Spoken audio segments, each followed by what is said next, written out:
Abram గారు అయితే ఆయన ఎవరు, ఎలా ఉంటారు, ఆయన మాట నేను వినాలి, ఆయన రూపు నేను చూడాలి, ఆయనతో కలిసి నేను బ్రతకాలి. అది ఏదో ఉంది, ఈ బొమ్మలు కాదు, ఈ శక్తి లేని బొమ్మలు కాదని ఒక పట్టుదల.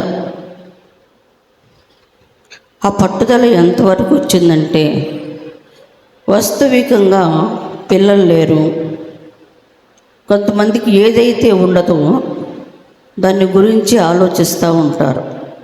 పిల్లలు లేని వారు పిల్లల గురించి, ధనం లేని వారు ధనాన్ని గురించి, ఆప్తులు లేనటువంటి వారు, నన్ను ఆదరించేవారు లేరే అనే దాని గురించి, ఆర్థికపరమైనటువంటి సమస్యలు ఉన్నవారు ఆర్థిక రూపకంగా ఆలోచిస్తూ ఉంటారు. అబ్రామ్ గారు పిల్లలు లేకపోయినా కూడా ఇప్పుడు పిల్లలు కాదు కానీ నాకు దేవుడు కావాలి, ఇది ఈ పట్టుదల యెహోవా దేవునికి నచ్చింది, మెచ్చాడు. ఎంత గొప్ప దేవుడు అంటే, దేవుడే పరమండలం నుంచి దిగి వచ్చాడు. దేవుని స్తోత్రం, హల్లెలూయా. ఆయన దిగి వచ్చి అబ్రామ్ అన్నాడు. యెహోవా, ఆదికాండము 12వ అధ్యాయము 1వ వచనం. యెహోవా, నీవు లేచి నీ దేశము నుండి, నీ బంధువుల యొద్ద నుండి, నీ తండ్రి ఇంటి నుండి బయలుదేరి నేను నీకు చూపించు దేశమునకు వెళ్ళుము. అంతే. వెళ్ళుము అనగానే అబ్రామ్ ఏం చేశాడమ్మా? వెళ్ళుము, నిన్ను గొప్ప జనముగా చేసి, నిన్ను ఆశీర్వదించి, నీ నామమును గొప్ప చేయుదును, నీవు ఆశీర్వాదముగా నుందువు, నిన్ను ఆశీర్వదించు వారిని ఆశీర్వదించెదను, నిన్ను దూషించు వారిని దూషించెదను. భూమి యొక్క సమస్త వంశములు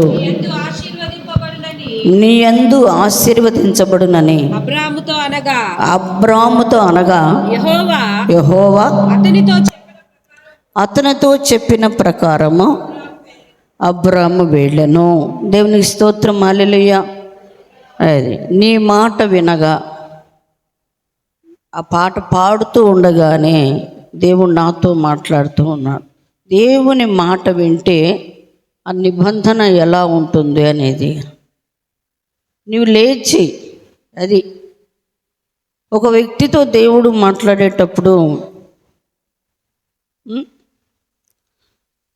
నువ్వు ఎక్కడుంటావో ముందు అక్కడి నుంచి లేవాలి. నువ్వు ఏ స్థితిలో ఉంటావో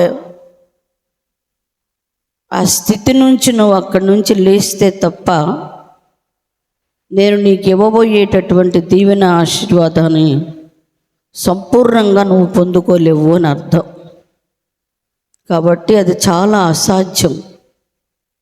బంధువుల దగ్గర నుంచి, తండ్రి ఇంటి దగ్గర నుంచి కలిగిన సమస్తం నుండి నేను నీకు చూపించే దేశం అంటే ఏ దేశం? పలానా దేశం అని చెప్పలా, ఎక్కడికి వెళ్ళాలో చెప్పలా, ఏం చేయాలో చెప్పలేదు. ఇది ఎంత కఠినమైనటువంటి పరీక్ష అంటే, ఇంతకాలం నేను దేవుణ్ణి అన్వేషించింది, ఇంతకాలం దేవుని నేను వెతికింది ఇందుకేనా? ఒక దారి లేని, గమ్యం లేని జీవితాన్ని నన్ను ఇట్లా బయలుదేరమంటున్నాడు. అందరినీ విడిచిపెట్టి నేను ఒంటరిగా వెళ్ళాలి. ఈ ఒంటరి ప్రయాణంలో నా జీవితం ఏంటి, ఎలాగా అనేటటువంటిది చాలా ఆలోచనలు వస్తాయి మనకు కూడా. దైవ సేవకుడు మనకు ఏదైనా చెప్పగానే వెంటనే దీన్ని ఎట్లా విడిచిపెట్టేస్తాము, వెంటనే దీన్ని ఎలా చేస్తాము? ఇది సేవకులకే సాధ్యం అవుతుంది, కానీ ఇది మనకి సాధ్యం కాదు, మన వల్ల కాదు ఇది. ఆయన అలాగే చెప్తాడు, కొంత టైం పట్టిద్ది మనకి. ఈ టైం పట్టినంత కాలము మరి దేవుడికి కూడా తెలుసు కదా మన బాధ్యతలు ఏంటో, మన భారం ఏంటో, మన అవసరతలు ఏంటో అని. మనం ఏం చేస్తామంటే దేవునితోటే సమాధానాన్ని తెగించలేక పూర్తిగా దేవునికి వాయిదా వేస్తూ ఉంటాము. అన్నిటికీ చిన్న పని పెద్ద పని అన్నట్టు ఇక్కడ వాయిదాలు కానీ, నిర్లక్ష్యం కానీ, తన సొంత నిర్ణయం కానీ, ఇవి ఏవి కూడా కనిపించట్లేదు.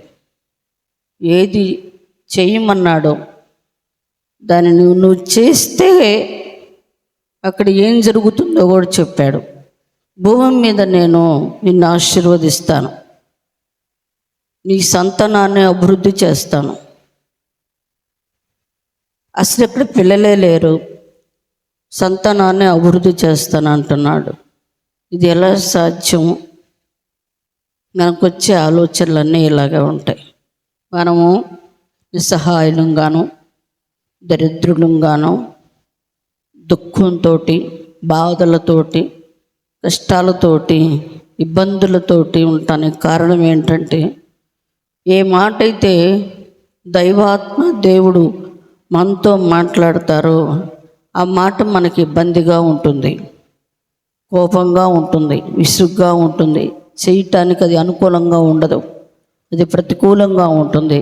దానివలన మనం అది ఆగిపోతుంది, మన బ్లెస్సింగ్స్ కూడా ఆగిపోతాయి, అవి రాకుండా దూరం అయిపోతాయి.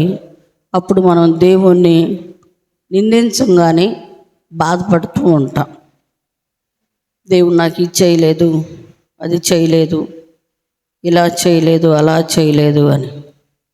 దేవుడు చేయలేదు అని అంటామే కానీ దేవుడు చేయమన్నది చేశానా అని ఏ దినాన కూడాను దాని గురించి మనం ఆలోచించం. ఆలోచన కూడా లోకంలో ఉన్నాం కదండి, దుష్టుడు రానివ్వడం, అది రాదు, మర్చిపోతాం పూర్తిగా. దినాన్ని మనం నిజంగా నిత్య నిబంధన చేశాడు కాబట్టి అబ్రాము విశ్వాసులకు తండ్రి అయ్యాడు. ఈ దినాన్ని మనకి విశ్వాసము అనగానే మనకు కనిపించేది ఒకే ఒక్క భక్తుడు, అబ్రాము గారు. ఆయన జ్ఞాపకం చేసుకుంటే చాలు మన విశ్వాసం అభివృద్ధి చెందుద్ది. 1995లో నేను చాలా బలహీనమైపోయాను. అప్పుడు దేవుడు నాతో మాట్లాడుతున్నాడు, అబ్రాముని జ్ఞాపకం చేసుకో అన్నాడు. నాకు దేవుని స్వరం వినడం నాకు అలవాటు. దేవుడు నాతో మాట్లాడతాడని అందరూ అంటారు కానీ నేనైతే చెప్తున్నాను, స్వయంగా నేను అనుభవంతో ఉన్నాను. నా కష్టాల్లో, కన్నీటిలో, ఇప్పుడు హాస్పిటల్కి వెళ్ళే విషయంలో కూడా దేవుడే నన్ను లలితకి వెళ్ళమని చెప్పాడు. ఇది వాస్తవం. దర్శన ప్రకారంగానే నేను హాస్పిటల్కి కూడా వెళ్ళాను. నాకు బీపీ ట్యాబ్లెట్ చూపిస్తున్నాడు దేవుడు. కరెక్ట్గా అక్కడికి వెళితే కంప్లీట్గా బీపీ ట్యాబ్లెట్ డోస్ ఎక్కువైపోయింది. కంప్లీట్గా అవి తీసేసి నాకు ఏదైతే దేవుడు చూపించాడో అంత తక్కువ డోసు బీపీది నాకు ఇచ్చారు. ఇవన్నీ అవసరం లేదు, నీ ఆరోగ్యం చాలా బాగుంది, అక్కర్లేదు అని చెప్పని చాలా తక్కువ పవర్ తోటి ట్యాబ్లెట్లు ఇచ్చారు. నా దేవుడు నాతో ఉన్నాడు అనటానికి నిజంగా ఆయన మాట ప్రకారంగా నేను సేవ జరిగిస్తున్నాను. నన్ను వెళ్ళమన్న చోటకు వెళుతున్నాను, చెప్పమన్నది చెప్తున్నాను. దేవుని మాటలో ఉన్నాను కాబట్టి బాగా హార్ట్ పెయిన్ వచ్చింది. పడుకున్నప్పుడు దేవుడు నాతో మాట్లాడుతున్నాడు. డాక్టర్ గారి చెయ్యి నాకు కనబడుతుంది. విజయ మేడం చెయ్యి పైకి లేపి, నేను నీకు తోడు, నేను నీకున్నాను, నేను నీతో మాట్లాడుతున్నాను రా అంది. నన్ను వెళ్ళినప్పుడు ఆ మేడమే చూశారు. అన్నీ చూసి ఏం లేదమ్మా అంత బాగుంది, బీపీ బిళ్ళొద్దు తీసేసేయనంది. చాలా ఆశ్చర్యం వేసింది. ఈ విధంగా దేవుడు ఇట్లా కూడా ఇప్పుడు ఈ వయసులో కూడా దేవుడు నాతో మాట్లాడుతున్నాడు అంటే ఆయన చేతిలో నన్ను ఎంత భద్రపరిచాడో, దేవుని కనుదృష్టి నా మీద ఎంత ఉందో నాకు అర్థమైపోతా ఉంది. నాకు ఎవరు ప్రేమ ఉందో లేదో నాకు తెలియదు, కానీ దేవుని ప్రేమ నన్ను ఆవరించి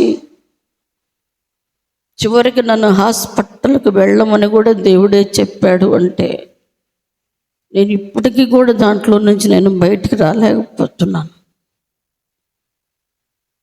అంత శక్తివంతుడు మన దేవుడు. ఏం చేయమంటాడు అది చేయటానికి మనం సంసిద్ధమయ్యేమనుకో జీవితం చాలా ఆశీర్వాదకరంగా ఉంటుంది. అన్నీ విడిచిపెట్టేశాడు. మనుషులు కదండి, చిన్న చిన్న పొరపాట్లు. లోతు అన్నాడు నేను కూడా వస్తా అన్నాడు. సరేరా, లోతును వెంట పెట్టుకొని పోయినంత కాలము అబ్రాహాముకి గొడవలు, మనశ్శాంతి లేదు, ఇబ్బందులు అన్నీ వచ్చేసినాయి. గ్రహించిన అబ్రాహాము నేను ఒక తట్టు ఉంటాను, నువ్వు ఒక తట్టు ఉండు, నీకు నాకు సెట్ అవ్వదు అన్నాడు. అప్పుడు వెళ్ళిపోయాడు. అట్లాగా మనుషులం కదండి, చాలా ఉంటాయి బలహీనతలు. దానిని గ్రహించటానికి దేవుడు జ్ఞానం ఇస్తాడు, మనసునిస్తాడు, ఆలోచన ఇస్తాడు, దైవజనుల చేత హెచ్చరిక చేస్తాడు. ఆ దినాన డైరెక్ట్గా యెహోవా దేవుడు మాట్లాడాడు. ఇది నానా దేవుడు తన దాసుల్లో నుంచి దాసురాళ్ళలో నుంచి మనతో మాట్లాడుతూ ఉన్నాడు. లోబడాలి అంతే. మనం లోబడినప్పుడే దేవుని మహిమని ప్రభావాన్ని చూస్తాం. పాత నిబంధనలో అబ్రాహాము గారు అలాగున్నారు. గత 2-3 వారాలుగా కానా వివాహంలో యేసుప్రభు వారు అక్కడికి వచ్చిన తర్వాత ఇంట్లోకి కూడా పిలువబడతారు. అయ్యగారు చెప్పిందే చెప్తున్నా. వాళ్ళు వచ్చిన తర్వాత అక్కడ ద్రాక్షారసం అయిపోతే అమ్మ అంటుంది, ద్రాక్షారసం అయిపోయింది అయ్యా అంటుంది. అమ్మా నాతో నీకేం పని, నా సమయం ఇంకా రాలేదు అని. అలాగే దేవుడు మనకు ఒక సమయాన్ని నిర్ణయిస్తాడు. నా సమయం ఇంకా రాలేదు అంటే అర్థం ఏంటంటే తండ్రి అయినటువంటి యెహోవా దగ్గర నుంచి, తండ్రి అయిన యెహోవా యొద్ద నుంచి మనుష్య కుమారుడుగా ఉన్న యేసయ్యకి, నా కుమారుడా నీటిని ద్రాక్షారసంగా చెయ్యి అంటానికి ఇంకా సమయము తండ్రి ఇవ్వలేదు. కుమారునికే ఇవ్వాల, చెయ్యాలి వాస్తవమే, ఒక సమయం ఖచ్చితంగా అక్కడ ఒక అద్భుతం జరిగించాలి. ఆయన పిలిపించిందే అందుకు అక్కడికి. అలాంటప్పుడు చెయ్యాలి కదా, నన్ను ఇక్కడికి పంపించావు కదా తండ్రి, ఇదిగో ఈ నీటిని ద్రాక్షారసంగా మార్చు అని అన్నాడా దేవుడు? యేసుప్రభు వారు అనలేదు, నా సమయం ఇంకా రాలేదు. అట్లాగే దేవుడు ఒక మాట మనకి సెలవిచ్చిందాక వెయిట్ అండ్ సీ, చూడాలి. అవి వెంటనే ఇవ్వచ్చు, 10 సంవత్సరాలు పట్టవచ్చు, 5 సంవత్సరాలు పట్టవచ్చు, రెండో రోజే పట్టవచ్చు, తెల్లారే జరగవచ్చు. మనం ఆగలేము.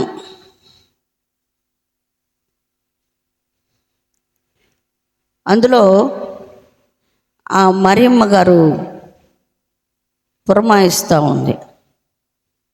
మనకుంటారు కొంతమంది, తల్లిదండ్రులు ఉంటారు, ఆప్తులు ఉంటారు.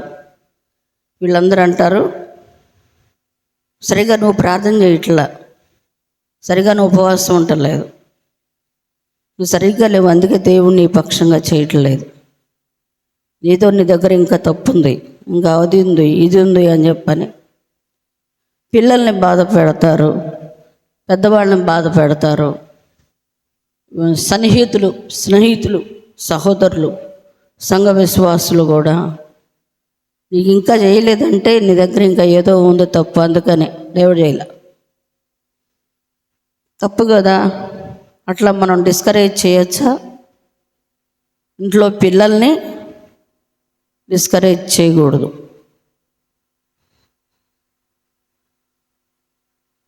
భర్త భార్యని అధైర్యపరచకూడదు. భార్య భర్తని నీచంగా నువ్వు అసమర్థుడివి, నువ్వు చేయలేవు, నీకు సంపాదించటం రాదు, నీ వల్ల ఇలాగవుతుందని యజమానులు అనకూడదు. స్నేహితులు ఎంతో క్షేమం కోరినట్టే ఉంటారు, తెలియని మాటల చేత గాయపరుస్తూ ఉంటారు. ఈ మాట అంటున్నప్పుడు బాధపడతారేమో, ఇలా అనొచ్చా అనకూడదా, ఇట్లా అంటే ఎట్లాగా. ఒకవేళ ఎవరితోనన్నా నువ్వు అన్నా కూడా ఏదో ఒక రూపేణ ఆ మాట అక్కడికి వచ్చేస్తుంది, అసలు వ్యక్తి దగ్గరికి వచ్చింది. అప్పుడైనా వాళ్ళు ఎంత బాధపడతారు. నేను ఇంత బాగుంటాను కదా, ఎందుకు నా గురించి ఇలా మాట్లాడింది అక్క, ఇలా మాట్లాడింది చెల్లి అని, నా సహోదరి ఎందుకు నన్ను ఎట్లాగా అంది అని ఎంత బాధపడతారో ఆలోచించండి.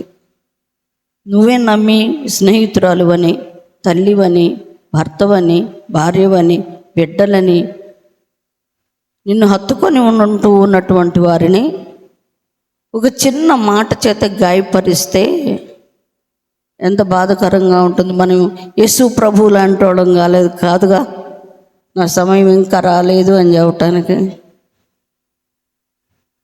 అంటాము. ఏమంటామంటే ఏమో లేదు, దైవ చిత్తం, దేవుడు జరిగించేటప్పటికే జరిగిస్తాడు అంటాం, కానీ మనసులో తెలియని బాధ ఉంటుంది అన్నమాట. దేవునికి స్తోత్రం, హల్లెలూయా. ఈ సమయాన్ని మనం తెలుసుకోవాల్సింది ఒకటే, ఆ దినాన్ని తల్లి అంటేనే టక్మని అనేసాడు. అలాగే మనతో ఎవరంటున్నా కూడా యేసయ్య చెప్పిన మాటని జ్ఞాపకం చేసుకో. సమయం ఇంకా ఉంది, కానీ ఆశీర్వదిస్తాడు,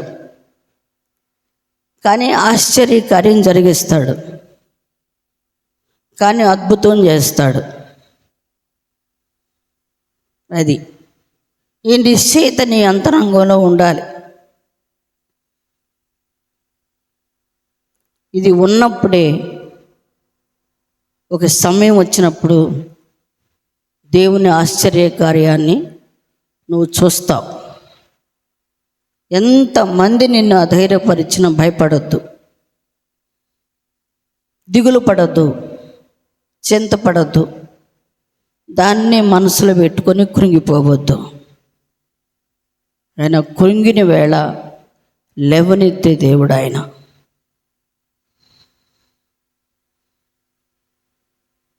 మనం దిగులు పడుతున్న సమయంలో ఆదరించే దేవుడు ఆయన. భయపడొద్దు, మన భయపడొద్దు అని దేవుడు రోజుకి ఒక్క మారు మనతో మాట్లాడుతూ ఉన్నాడు అన్నాడు. వెంటనే చెప్పాడు పరిచారకులతోటి, రాతి పనులన్నీ శుభ్రం చేయండి అన్నాడు. అది అంతకుముందు వాళ్ళు చేసిన ద్రాక్షారసం దానిలో ఉంది. ఇప్పుడు ఆ ద్రాక్షారసం పూర్తిగా ఏం చేయాలంటే క్లీన్ చేయాలి.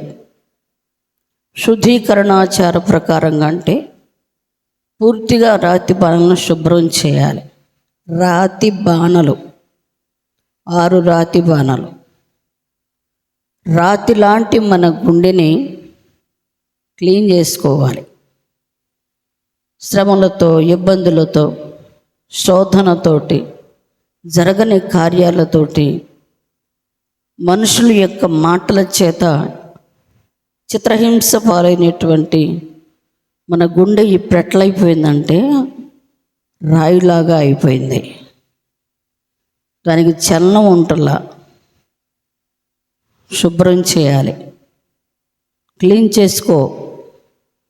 లోపల ఉన్నటువంటి అంతకుముందు ప్రిపేర్ చేసుకున్న ఆ ద్రాక్షరసం కంప్లీట్గా తీసివేస్తేనే కానీ ఇప్పుడు దాని నిండా నీటిని మాత్రమే నింపాలి.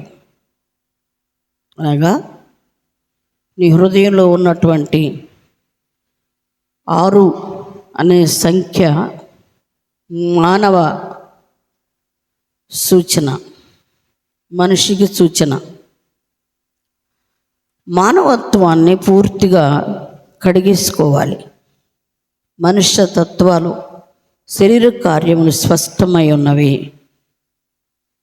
నీలో ఉన్నటువంటి శరీర తత్వాలన్నీ కూడాను క్లీన్ చేయబడాలి. ఆయన చెప్తున్నాడు, ఆయన మాట వినాలి. యేసయ్య చెప్పాడు. ఇప్పుడు యెహోవా దేవుని దగ్గర నుంచి సందేశం వచ్చింది, సమయం వచ్చింది. సమయం వచ్చినప్పుడు ఇప్పుడు చెప్తున్నాడు, పరిచారకులు చెప్తున్నాడు, క్లీన్ చేయండి, మొత్తం క్లీన్ చేయండి, కంప్లీట్గా మీరు నీటితో నింపండి దాన్ని. ఇంతకంటే మీరు ఏం చేయొద్దు. దేవుని స్తోత్రం. హల్లెలూయా, హల్లెలూయా. అంతరంగాన్ని, మానవ జీవితపు అంతరంగాన్ని, నీ మనుషులు నీ ఏ ఆలోచనలు అయితే ఉన్నాయో, ఒకవేళ నువ్వు ఇంతకు ముందు విన్న మాటలు తీపిగా ఉండొచ్చు, ఇంతకు ముందు విన్నటువంటి మాటలు మధురంగా ఉండొచ్చు. మరి అక్కడ ఆ ద్రాక్షరసం కూడా బాగుంది కదా, వాళ్ళు ప్రిపేర్ చేసింది కూడా బాగానే ఉంది, అందరూ తాగారు, కొంతమంది బాగానే ఉంది. కానీ ఇప్పుడు నేను చేయబోతున్నాను, నేను చేసే ద్రాక్ష రసానికి మనుషుని యొక్క ప్రిపరేషన్ పనికిరాదు.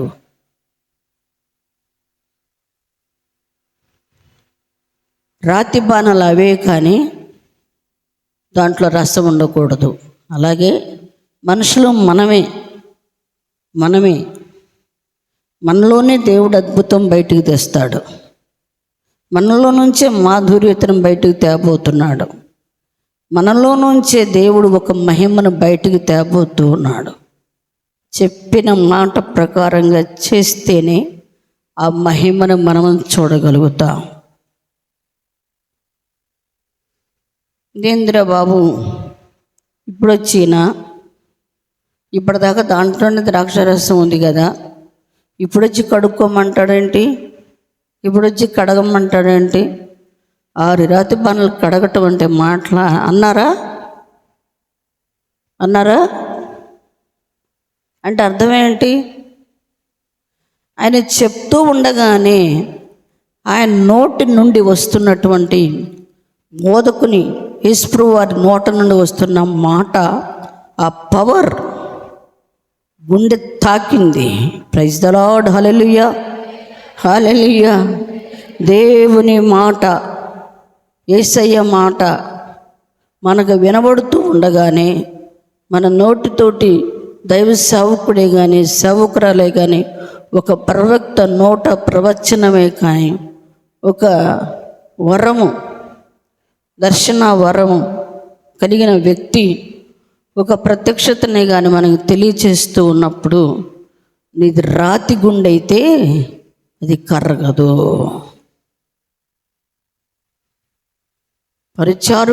వాళ్ళు పరిచారకులు కాబట్టి లోబడ్డారు. మనం పరిచారకులమేనా? మనలో ఎన్ని హావభావాలు ఉన్నాయి? నేనెవరిని? నా ఉన్నత స్థితి ఏంటి? నా పిలుపు ఏంటి? నా ప్రత్యక్షత ఏంటి? నేనెంత సీనియారిటీ కలిగిన వాడిని? నేనెంత సీనియర్ని? ఎంత డీల్ చేశాను, ఎంత హ్యాండిల్ చేశాను? ఈ రోజున వచ్చి నాకు పని చెప్పటం ఏంటి? Simple thing.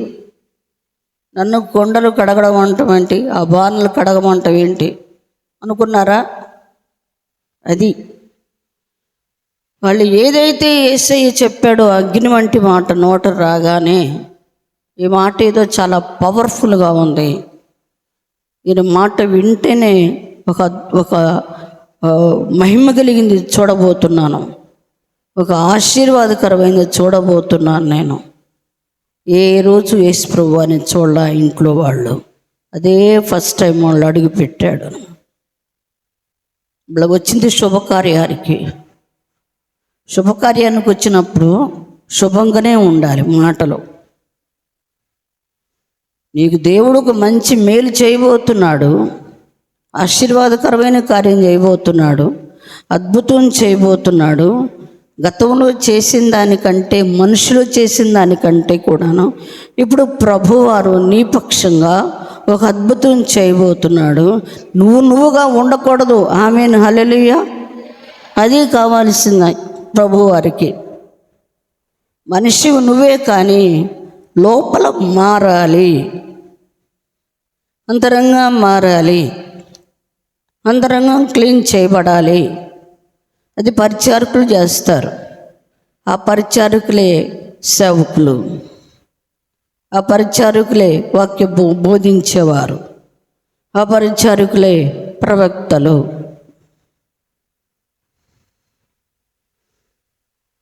మాట వినుట శ్రేష్టము.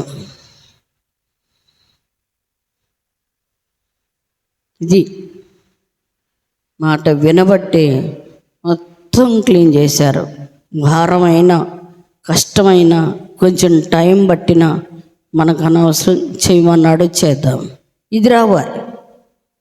ఈరోజు దేవుడు నాతో మాట్లాడాడు. మనసును మార్చుకోవాలి, క్లీన్ చేసుకోవాలి, శుభ్రం చేసుకోవాలి. నాలో ఏముందో, ఏ స్వభావం ఉందో దీన్ని పూర్తిగా నాలో నుంచి కడిగి వేసుకోవాలి అనే మనస్తత్వము ఎవరికైతే ఉంటుందో వారిలోకే ఆ నీటిని పోయటానికి జీవం గల దేవుడు ఇష్టపడతాడు. ఇప్పుడు చెప్తున్నాడు, ఆ రాతి బాణల నిండా నీళ్లు పోయండి అన్నాడు. నీళ్ళే, స్వచ్ఛమైన నీరు పోయండి. మీరేం ద్రాక్షాలు తేవద్దు, కలపొద్దు, తొక్కొద్దు, దాన్ని ఏం బాయిల్ చేయొద్దు, ఏం చేయొద్దు, నీళ్ళు మాత్రమే పోయండి. అలాగే నీ నా అంతరంగంలో వాక్యాన్ని మాత్రమే, నీరు అనగా ఉదక స్నానము అనగా నీటితో నిర్మలమైనటువంటి వాక్యము. ఏ వాక్యం ఉండాలంటే శుద్ధవాక్యము ఉండాలి, పూర్తిగా నింపబడాలి. హాఫ్ నాలెడ్జ్ పనికిరాదు. అడుగును కొంచెం నెయ్యి, కాకి కథ కాదు ఇది. అడుగును కొంచెం నీళ్లుంటే రాళ్ళు వేసుకొని పైకి వస్తాయి. ఆ నీళ్లు కాకి తాగిందంటానికి అది నిజంగా కథే. కానీ అడుగునుండి ఆ నీళ్లు రాళ్ళు వేస్తే నీళ్ళు అసలు పైకి వస్తాయా? చెప్పండి ఒకసారి, వస్తాయా? కానీ కథలు వినకూడదు. కథలు, కల్పితాలు వినకూడదు.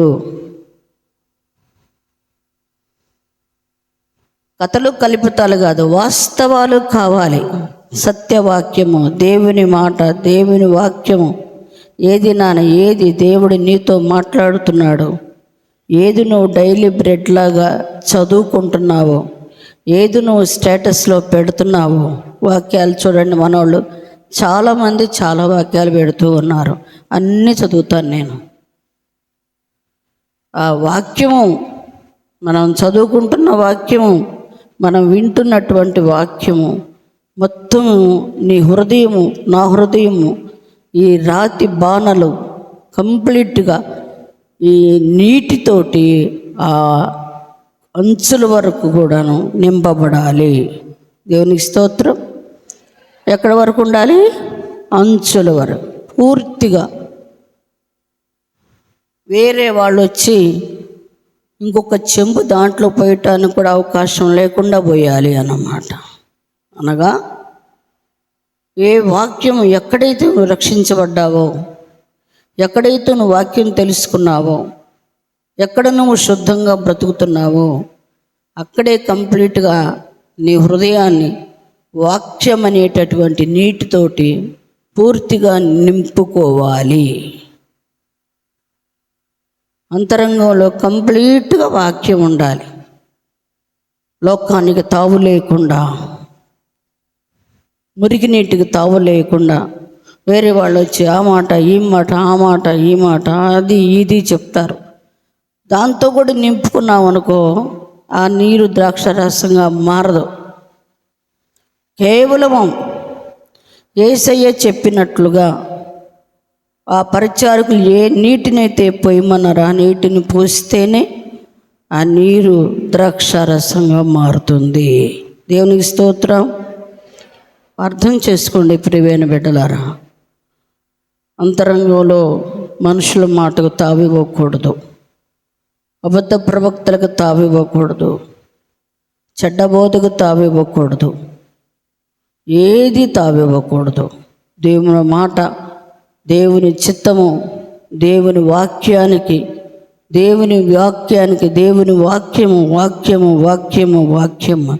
వాక్యానికి మాత్రమే మన అంతరంగం పూర్తిగా కంప్లీట్గా నింపబడి ఉండాలి. ఇప్పుడు చెప్తున్నాడు, ఇప్పుడు ఆ నీటిని తీసుకొని వెళ్ళి చేశాడు అందరికీ. అది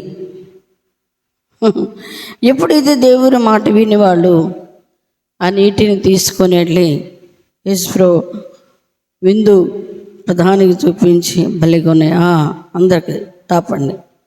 అదేంటి, మొదటున్న ద్రాక్షరసం కంటే ఇప్పుడు ఇచ్చిన ద్రాక్షరసం ఎలాగున్నాయి? చాలా రుచిగా ఉన్నాయి. దాని రంగు, రుచి కంప్లీట్గా మారిపోయింది. అంతే.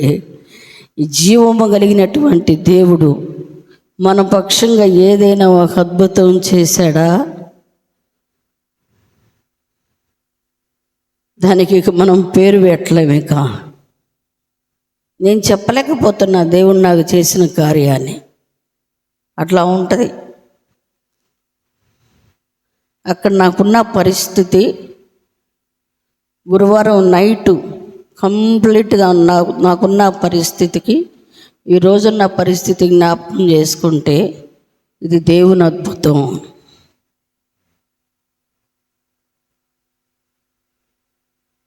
యేసయ్య అద్భుతాలు చేస్తాడు. భయపడొద్దు, ఎవరు భయపడొద్దు, ఎవరు దిగులు పడొద్దు, చింతపడొద్దు. ఆయన రక్తము చేత కడగబడ్డారు. ఆయన స్వకీయ సాంపాద్యంగా ఉన్నారు. ఆయన సొత్తుగా, ఆయన ఎన్నికలు, ఆయన కృపలో, ఆయన మాట కొరకు, దేవుని మాట కోసం బ్రతుకుతున్నారు. కాబట్టి ఏదేది కావాలో, ఏం కావాలో కేవలము దేవుని మాట మాత్రమే అంతరంగంలో ఉంచండి. పరిచారకులకు చెప్పినప్పుడు ఆ నీటిని తీసినప్పుడు అది ద్రాక్షారసంగా మారి.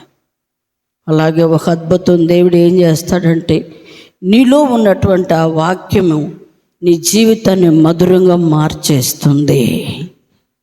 నీలో ఉన్నటువంటి వాక్యము నిన్ను ఆరోగ్యదాయకంగా చేస్తుంది. నీలో ఉన్నటువంటి ఆ వాక్యము నిన్ను బిడ్డల తల్లిగా చేస్తుంది. నీలో ఉన్నటువంటి ఆ వాక్యమే నిన్ను ఒక మంచి ఎంప్లాయ్గా నిలబెడుతుంది. దేవునికి స్తోత్రం. హల్లెలూయా, హల్లెలూయా. కమలమ్మ అమ్మగారు నన్ను నువ్వు వాలంటరీ చేయమ్మా అంది. నన్ను దేనికమ్మా అంటే, నువ్వు కంప్లీట్గా సేవలో ఉండాలి అంది. నేను అన్నా, నాకు దేవుడు చూపిస్తే చేస్తాను అన్నా. నేను ప్రార్థన చేస్తున్నాను. నన్ను సేవ కదా, నేను ఏం మాట్లాడలేకపోతున్నాను, వాలంటరీ ఇవ్వమంటుంది, నేను రిజైన్ చేయమంటుంది. నేను రిజైన్ చేయటానికి సిద్ధంగానే ఉన్నాను, కానీ నాకు ఒక్క మాట నువ్వు నాకు చెప్పయ్యా అని నేను ప్రేయర్ చేసుకుంటున్నా. ప్రేయర్ చేసుకుంటుంటే నా టేబుల్, నా చైరు, నా ఫైలు, నా పెన్ను, ఈ 4 నాకు కనబడుతున్నాయి. నా చైర్లో నేనే కూర్చున్నా. నా ఎదురుగా ఫైల్ ఉంది. నా ఫైల్ ఏంటి రాసుకుంటున్నా. మనం దేవుడిని ఇప్పుడు డిజైన్ చేయమన్నాడా వద్దన్నాడా? మీరు చెప్పండి. ఉద్యోగం చేయమన్నాడా వద్దన్నాడా? చెయ్యాలి. నేను జాబ్ చేయటం దేవుని చిత్తం, అంతే. ఉద్రేకంతో, ఆవేశాలతోటి కొంతమంది ఏం చేస్తారంటే, నాకు దేవుడు చెప్పేశాడు, నన్ను ఉద్యోగం మానమన్నాడు, సేవ చేయమన్నాడు, పని మానేసేయమన్నాడు. పని మానేయాలని ఊరికే ప్రేరేపణ వచ్చేస్తూ ఉందంట చాలామందికి. ఇక వాళ్ళు పనులు చేయరు, ఏం చేయరు, ఇళ్లలో మరి భార్య పిల్లలు ఉంటారు. పరిస్థితి ఏంటి? అసంపూర్ణమైనటువంటి భక్తి ఉండకూడదు. ఇట్లా ఉంటుంది. దర్శనం అనేది, ప్రవచనం అనేది ఎలా ఉంటుందంటే అగ్ని వంటిది. నా మాట అగ్ని వంటిది కాదా? అగ్ని వంటి దేవుడు మన పక్షంగా ఉన్నాడు. నువ్వేం చెయ్యాలో ఏం చెయ్యొద్దో కూడా కంప్లీట్గా దేవుడు నీతో చెప్తాడు. అంత సన్నిహిత సంబంధాన్ని నువ్వు, నేను, మనం అందరం దేవునితో కలిగి ఉండాలి. భక్తులు అంటే భక్తులమి, ప్రార్థనా పరులమి, మంచి ప్రవక్తలమి, మంచి బోధకులమి కాదు. మన భవిష్యత్తు గురించి, మనకు జరగబోయే దాని గురించి కూడా, జరుగుతున్న దాని గురించి కూడాను మన దేవుడు మాట్లాడే దేవుడు. ఆయన విశదీకరించే దేవుడు, తెలియచేసే దేవుడు, మంచి చెడును తెలియచేస్తాడు. బుద్ధి జ్ఞానముల సర్వసంపదలు ఆయన సన్నిధిలో గుప్తములై ఉన్నవి, అనగా దాచబడి ఉన్నాయి. దాచబడి ఉన్నదాన్ని తీసుకోవటం నీ చేతనవ్వాలి. ఏది అంతేది మన దగ్గర చాలా అనుకుంటాం మనం. నువ్వు అనుకున్న ఎన్ని మాటల్లో కాదు, కానీ క్రియారూపకంగా దాన్ని చూపించు. అది ఛాలెంజ్ కాదుగా నేను అంటుంది. చూపిస్తే నీకే మేలు. అది నీ దేవుడు నీ పక్షంగా ఉన్నాడు అంటానికి రుజువు ఏంటంటే, నీటిని ద్రాక్షారసంగా మార్చిన దేవుడు మన పక్షంగా ఉన్నాడు. అబ్రాహాము గారిని సంతానం లేనటువంటి వ్యక్తిని ఎంత సంతానం, పైగా వాగ్దానం చేశాడు. వాగ్దానం చేసిన ఇస్సాకు వల్లే యాకోబు సంతానం 12 గోత్రాలు దేవుడు ఆశీర్వదించాడు. కానీ బాగా ఆలోచించండి ఇక్కడ మీరు. నెక్స్ట్ అబ్రాహాము కెతురాను చేసుకున్నాడు, 2వ భార్యగా. కెతురాను చేసుకుంటే కెతురాకు పుట్టినటువంటి బిడ్డలు మిద్యానీయులు ఉన్నారు. వాళ్ళే ఎప్పుడు యుద్ధానికి వీళ్ళ మీదకి వస్తూ ఉండేవాళ్ళు, ఇజ్రాయెల్ మీదకి. శత్రుసేన. మనుషులుగానే ఉంటారు ఎప్పుడైనా. దేవుడు ఎంత ప్రత్యేకించినా కూడా మానవత్వం ఎందుకనో అది అట్లా బయటపడిపోతూ ఉంటుంది. సొంత నిర్ణయంతో చేసుకున్నటువంటి కెతూరియా లిస్టులోకి రాలేదు, తన సంతానం కూడా లిస్టులోకి రాలేదు. కేవలము అబ్రహాము, ఇస్సాకు, యాకోబుల దేవుడే దేవుడు.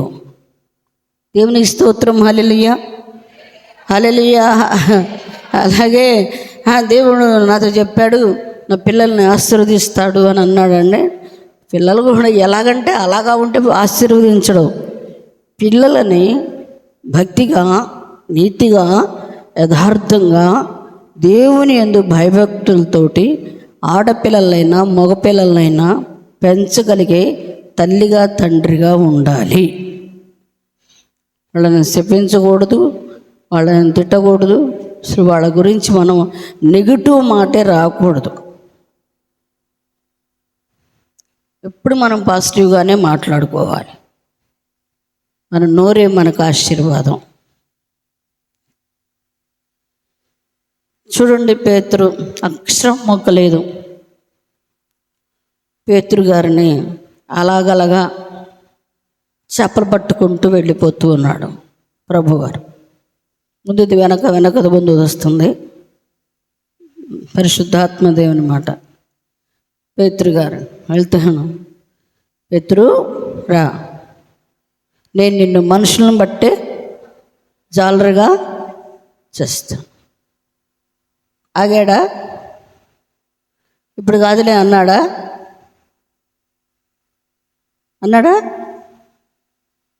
పోస్ట్ పోన్ చేశాడా?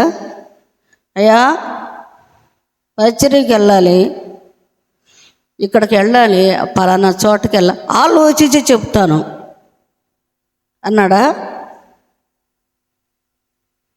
నేను కొంచెం చూసుకొని చెప్తాను అన్నాడా? నేను కొంచెం దాని గురించి ఆలోచించాలి, ప్రస్తావించాలి, నాకు కొంచెం పనులు ఉన్నాయి, బాధ్యతలు ఉన్నాయి, నేను ఈ బాధ్యతలన్నీ చూసుకున్నాక అప్పుడు వస్తానయ్యా, నాకు ఇంట్లో భార్య బిడ్డలు ఉన్నారా అన్నాడా?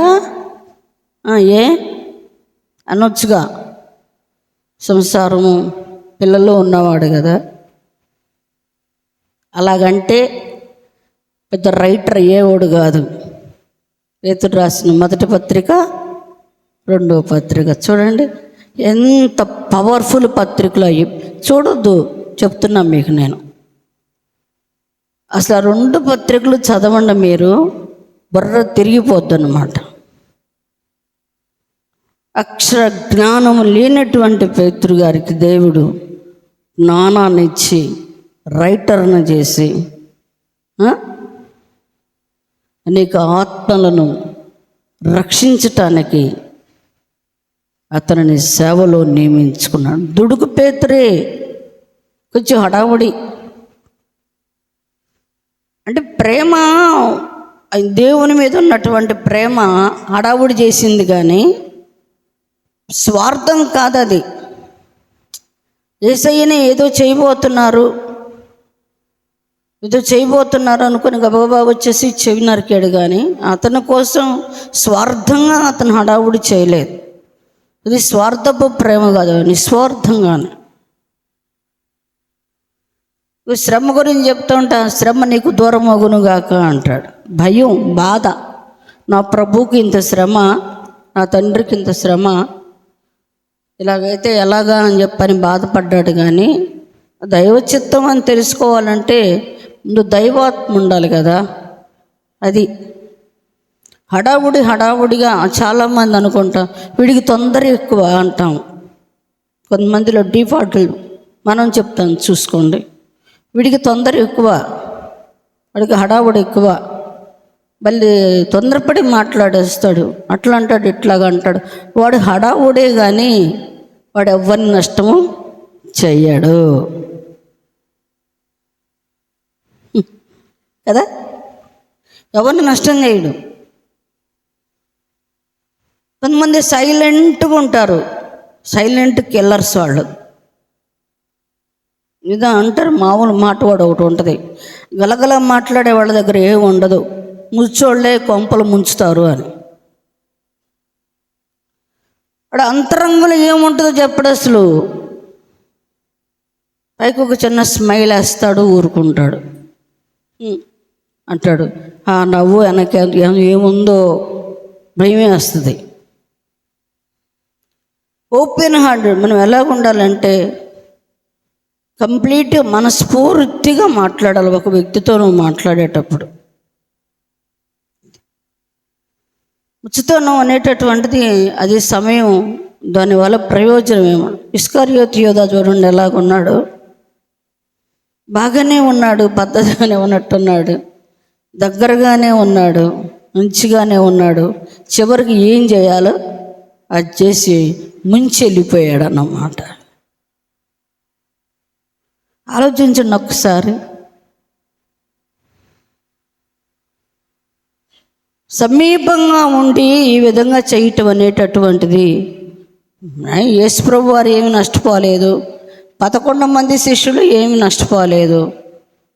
అతని క్రియలు అతనిని ఉరివేసుకునేటట్లుగా చేసినవి అన్నమాట. మాట విన్నట్టే విన్నాడు కానీ వినలేదు, లోబడినట్టే ఉన్నాడు కానీ లోబడలేదు, చెయ్యాలన్నట్టుగానే ఉన్నాడు కానీ చెయ్యలేదు. ఏదైతే చెయ్యకూడదో అవి చేస్తున్నాడు, ఏదైతే చెయ్యాలో వాటిని చేయటం లేదు. తన సొంత నిర్ణయం ప్రకారంగా చేసుకొని చివరికి ఏం జరిగింది? ఏమీ జరగల. తన జీవితానికి తానే చేతులారా పాడు చేసుకున్నాడు. అట్లా ఉంటాయండి కొన్ని జీవితాలు. యేసయ్య అంత గొప్ప శక్తివంతుడు, దేవునితోటే ఉండి అలాంటి అఘాయిత్యపు మరణం ఎంత భయంకరమైనటువంటిదో ఆలోచించండి. మనం అసలు ఊహించలేము దాన్ని. అతని స్థానంలో మత్తయిని తీసుకొచ్చారు. స్థానం అనేటటువంటిది అది దేవుడు ఇచ్చేది. ఇచ్చినప్పుడు మనం సద్వినియోగం చేసుకున్నామా? దేవుడు నీకు ఒక స్థానం ఇచ్చాడు. ఒక సేవకురాలుగానో, సేవకుడుగానో, సంఘ పెద్దగానో, ప్రవక్తగానో, పరిచారకురాలుగానో, పరిచారకునిగానో పోస్టింగ్ కొన్ని దేవుడు ఇస్తాడు. దైవ సేవకునికి ప్రేరేపణ వచ్చి ఒక స్థితిని ఇచ్చినప్పుడు నువ్వు ఆ ఇచ్చిన దాంట్లో ఎలాగుండాలంటే నమ్మకంగా ఉండాలి అన్నమాట. తద్వారా నువ్వు దీవించబడతావు, ఆశీర్వదించబడతావు. ట్రెజరర్ డబ్బు సంచి ఉంది దగ్గర, ఇంత పోస్టింగ్ అది అసలు ఆలోచించండి. చివరికి ఏమైపోయాడు అది. సో కాబట్టి మాట వినుట శ్రేష్టము. మాట విన్నారు కాబట్టే పేతురు గారు మంచి రైటర్, మంచి వక్త. అసలు ఇంకా ఎన్ని మనం వర్ణించలేం పేతురు గారి గురించి అని చెప్పుకుంటే చాలామంది ఉన్నారు. మోషే విన్నాడు కానీ మహాకోపం, తన కోపమే తన శత్రువు. కనాను దేశానికి వెళ్ళలేకపోయాడు, చూడలేకపోయాడు.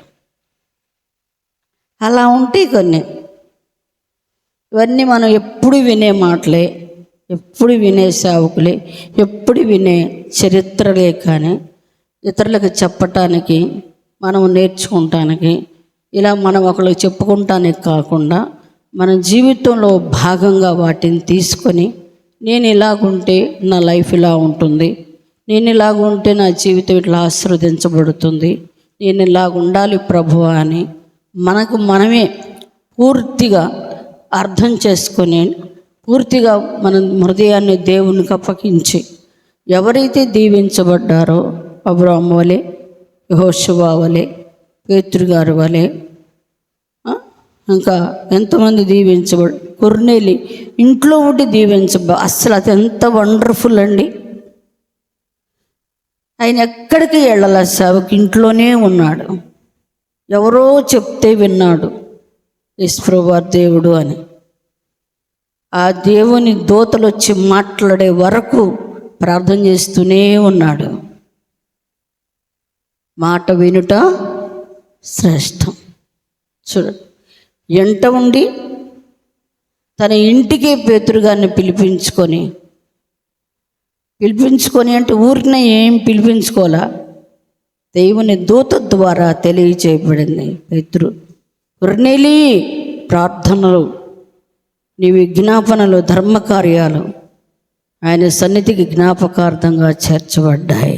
దేవుని సన్నిధికి ఈరోజున మనం చేసే ప్రార్థనలు, ధర్మకార్యాలు అన్నీ చేస్తున్నాం. దేవుని పాదాల దగ్గరికి వెళితే ఎలాగుండాలంటే దీవెన. కొర్నేలి గారి గృహమే ఒక మహాసభగా మార్చబడింది. కుటుంబం అంతా కూడా అగ్ని వంటి ఆత్మతో అభిషేకించబడింది. ఒక్కరోజు సభ వేల మందిని కదిలించింది.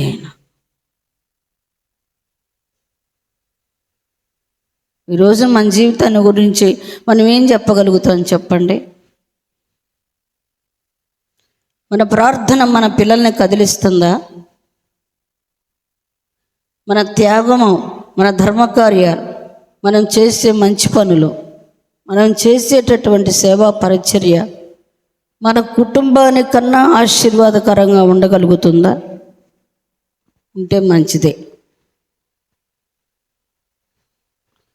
పర్సనల్గా మనకి దీవెనకరంగా ఉండాలి, నెక్స్ట్ మన కుటుంబానికి దీవెనకరంగా ఉండాలి. ఇది దేవుడు అంటే ఇది, యేసయ్య అంటే ఇది. యేసయ్య కలిగిన కుటుంబాలు ఎలాగ ఉంటాయి, యేసయ్యను కలిగిన జీవితాలు ఎంత ఆశీర్వాదకరంగా ఉంటాయి. యేసయ్యకు ఉన్నటువంటి గొప్ప శక్తి, మహత్తు ప్రభావము ఆ ఇంట్లో వివాహంలో అది శుభకార్యాలు జరుగుతాయి, అద్భుత కార్యాలు జరుగుతాయి, ఆశ్చర్య కార్యాలు జరుగుతాయి. ఏది కుదువుగా ఉందో, ఏది కొరతగా ఉందో వాటన్నిటిని కూడాను దేవుడు తీర్చి మన కుటుంబాల్లో నిండైన మెండైన సమాధానమును దేవుడు మనకందరికీ ఆయన మాటను వినుచున్న ప్రతి వారికి పరిశుద్ధాత్మ దేవుడు అనుగ్రహించునుగాక. ఆమేన్.